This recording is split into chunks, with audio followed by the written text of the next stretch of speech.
우시야의 손자요 요담의 아들인 유다의 아하스 왕 때에 아람의 르신 왕과 르말리아의 아들 이스라엘의 베가 왕이 올라와서 예루살렘을 쳤으나 능히 이기지 못하니라.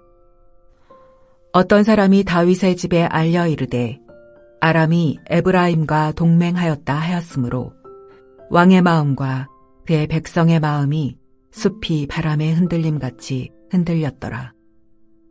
그때 여호와께서 이사야에게 이르시되 너와 내 아들 스알야숲은 윗못 수도 끝 세탁자의 밭 큰 길에 나가서 아하스를 만나 그에게 이르기를 너는 상가며 조용하라.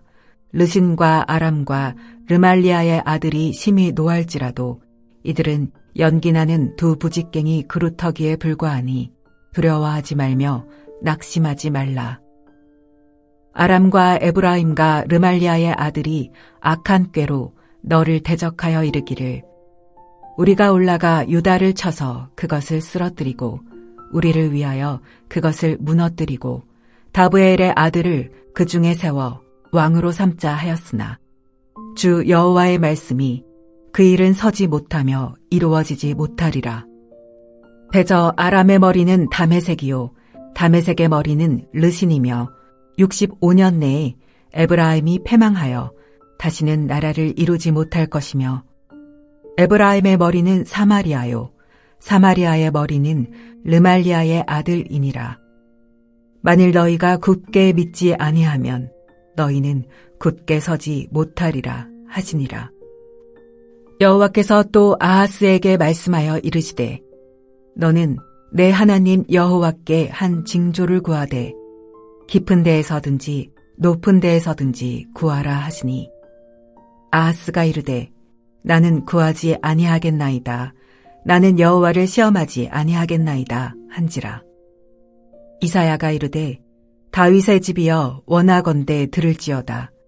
너희가 사람을 괴롭히고서 그것을 작은 일로 여겨 또 나의 하나님을 괴롭히려 하느냐. 그러므로 주께서 친히 징조를 너희에게 주실 것이라. 보라, 처녀가 잉태하여 아들을 낳을 것이요 그의 이름을 임마누엘이라 하리라. 그가 악을 버리며 선을 택할 줄 알 때가 되면 엉긴 젖과 꿀을 먹을 것이라. 대저 이 아이가 악을 버리며 선을 택할 줄 알기 전에 내가 미워하는 두 왕의 땅이 황폐하게 되리라. 여호와께서 에브라임이 유다를 떠날 때부터 당하여 보지 못한 날을 너와 내 백성과 내 아버지 집에 임하게 하시리니 곧 아수르 왕이 오는 날이니라. 그날에는 여호와께서 애굽 하수에서 먼 곳에 파리와 아수르 땅에 벌을 부르시리니 다 와서 거친 골짜기와 바위 틈과 가시나무 울타리와 모든 초장에 앉으리라. 그날에는 주께서 하수 저쪽에서 새내어 온 삭도 곧 아수르 왕으로 내 백성의 머리털과 발털을 미실 것이요 수염도 깎으시리라. 그날에는 사람이 한 어린 암소와 두 양을 기르리니 그것들이 내는 젖이 많음으로 엉긴 젖을 먹을 것이라. 그 땅 가운데에 남아있는 자는 엉긴 젖과 꿀을 먹으리라. 그날에는 1000구리에 은 1000개의 가치가 있는 포도나무가 있던 곳마다 찔레와 가시가 날 것이라. 온 땅에 찔레와 가시가 있으므로 화살과 활을 가지고 그리로 갈 것이요 보습으로 갈던 모든 산에도 찔레와 가시 때문에 두려워서 그리로 가지 못할 것이요 그 땅은 소를 풀어놓으며 양이 밟는 곳이 되리라. 이사야서 6장의 환상을 통해 누가 유다의 운명을 쥐고 있는 진짜 왕인지를 보여주었음에도 불구하고 7장에 등장하는 아하스 왕은 아람과 북이스라엘의 연합군 공격 앞에 이 하나님을 의지하지 않고 도리어 아수르를 의지합니다. 이것은 다윗 왕조의 한계와 실패를 보여주며 유다를 향한 심판이 불가피함을 드러내고 있습니다.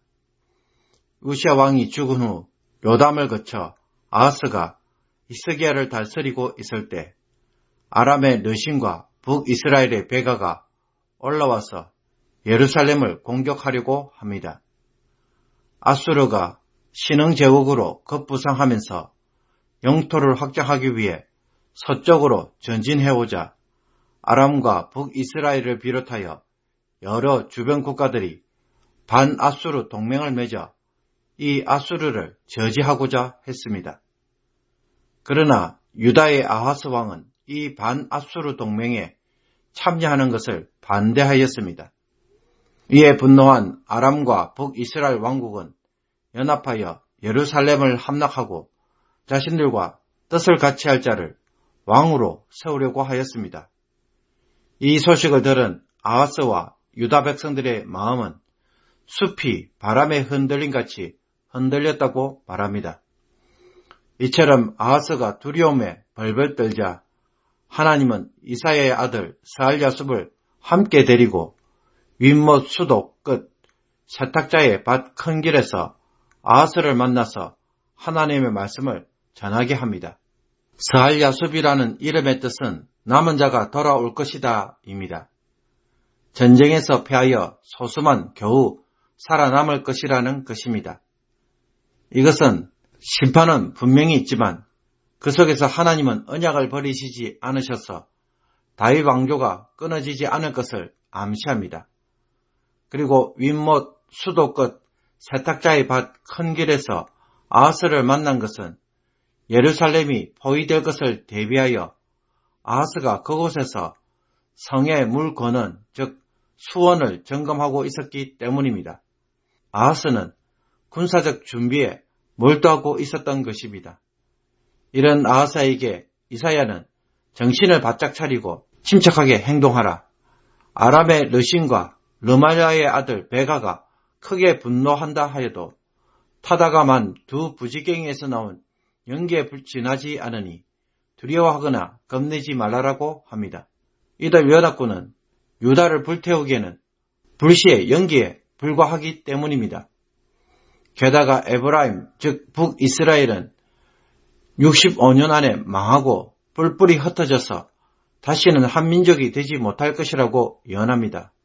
이 사건이 일어난 때가 대략 주전 733년쯤이고 북이스라엘은 주전 722년에 멸망했기에 실제로는 11년 뒤에 이루어졌습니다. 예언한 것보다 훨씬 더 빨리 이루어지므로 이들의 계획이 실패할 것은 명백하였습니다. 하나님은 이 아하스가 이 사실을 확실히 믿을 것을 요구합니다. 여기에 대하여 아하스는 어떻게 반응하였습니까? 아하스는 전혀 관심이 없었습니다.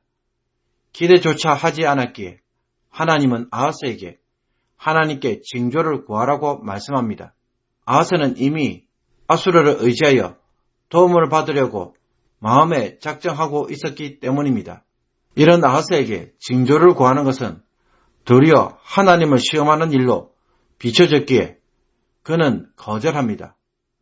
하나님은 아하스의 이런 말을 불신앙으로 간주합니다. 그리고는 하나님이 직접 징조를 줍니다. 그것은 처녀가 잉태하여 아들을 낳을 것이며 그 이름은 임마누엘이라는 것입니다. 처녀가 아이를 낳는 것은 불가능한 일입니다.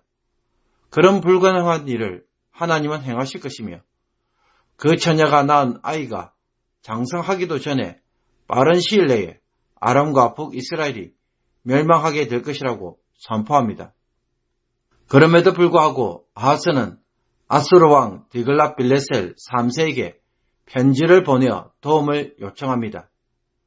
17절은 이런 아하스에게 내가 의지하려는 그 아수르가 오히려 너와 유다를 심판하는 도구가 될 것이라고 말합니다.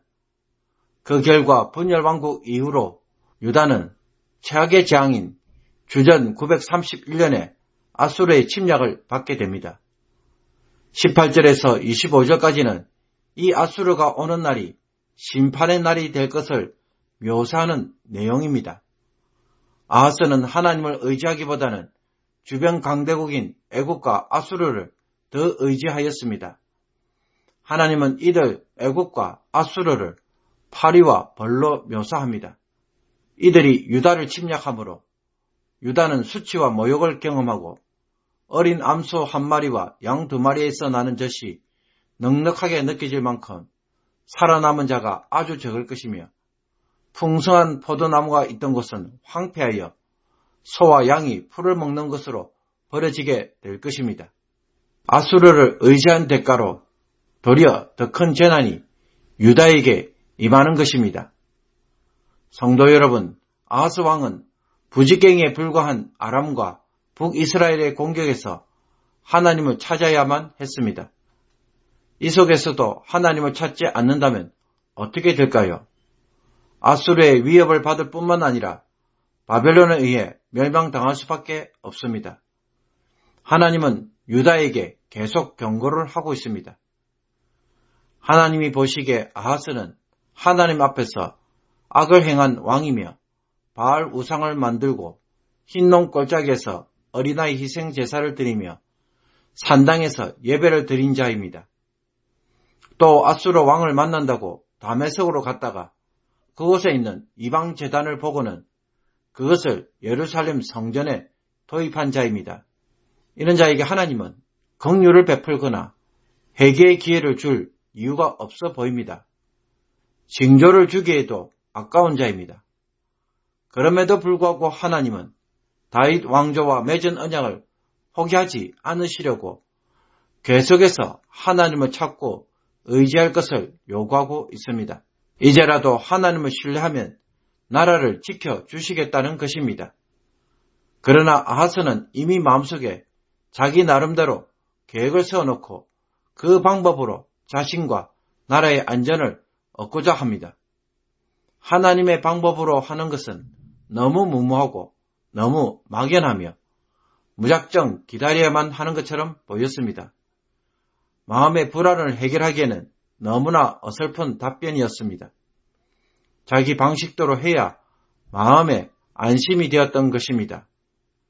믿음으로 살기보다는 자신이 행한 준비가 더 신뢰가 되고 그것으로 대비하려는 방식이 지금 아하스가 취하고 있는 불신앙의 모습입니다.